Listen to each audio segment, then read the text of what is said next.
Hello, my name is Andrew Guilford, and I researched fossil fuels versus renewable energy. To start, what are fossil fuels and what is renewable energy? Fossil fuels are made from decomposing plants and animals found underground. Examples of fossil fuels are coal, oil, and natural gases. These fossil fuels are non-renewable sources and take millions of years to be created. Fossil fuels are burned and used to create energy, and about 81% of the energy produced is from fossil fuels. Now, renewable energy. Renewable energy is energy gained from natural sources such as wind, water, and the sun. Solar, wind, and hydro are able to be used for as long as needed due to their abundance on Earth. This energy is captured through solar panels, windmills, and dams. Now, what are some advantages and disadvantages to both? To start with fossil fuels. Some advantages are it can be transported and stored easily, it is relatively cheap for now. The reliability compared to renewable energy is pretty substantial, and the creation of power plants is simple and creates more than just energy. This is due to petroleum being able to create plastic, oil, and gas. Some disadvantages are limited resources due to the finite amount that are in the earth, huge contributor to greenhouse gases because of the pollution that power plants put out.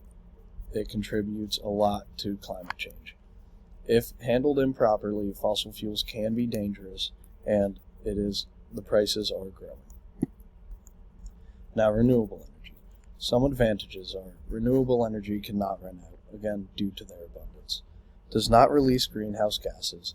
Lower maintenance requirements due to the fact that there doesn't have to be workers working 24/7. Cuts down on waste, and solar panels have no noise pollution. This is due to them having no moving parts. Some disadvantages are high upfront costs. Storing solar energy can be expensive. Limited storage capacity, and geographic limitations due to there not being sun, wind, or water sometimes. And it is inefficient compared to fossil fuels. Now, one of the inefficiencies is known as the duck curve problem. As you can see, this graph in the bottom right shows a 24-hour period of energy generated in California. From 9 a.m. to 6 p.m., you can see that there's not much energy being used due to the fact that people don't need to have their lights or heat on all the time. But after the sun goes down, you can see a big surge in the energy used.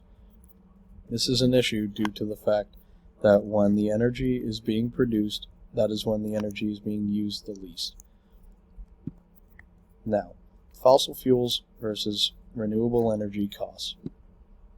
The LCOE, the levelized cost of energy, is a mathematical approach to finding the cost between different energy sources.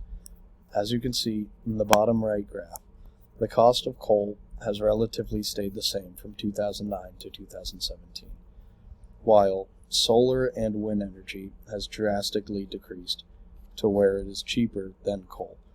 While solar and wind energy are cheaper now, hydro power and geothermal are not cheaper than coal or fossil fuels as of right now. Now, to continue, solar panels can cost anywhere between $16,000 and $36,000 to produce and install. This comes with the high upfront cost. While the high upfront cost may be a thing, fossil fuels cost between 5 and 17 cents per kilowatt hour, while solar energy costs only between 3 and 6 cents per kilowatt hour. So in the long run, solar energy will be cheaper. Now, some environmental impacts. Fossil fuels such as coal are some of the leading causes of greenhouse gases. This is due to the pollution that power plants distribute and is a huge proponent to climate change. While wind and solar energy are very environmentally clean, they also disrupt wildlife and their ecosystems. This is due to the manufacturing with hazardous materials and large solar farms, which can disrupt ecosystems, while cleaner, renewable energy does not mitigate environmental impact. Now, my opinions. I believe renewable energy must be the future. If not, we are not able to sustain the energy used or the pollution distributed into the environment.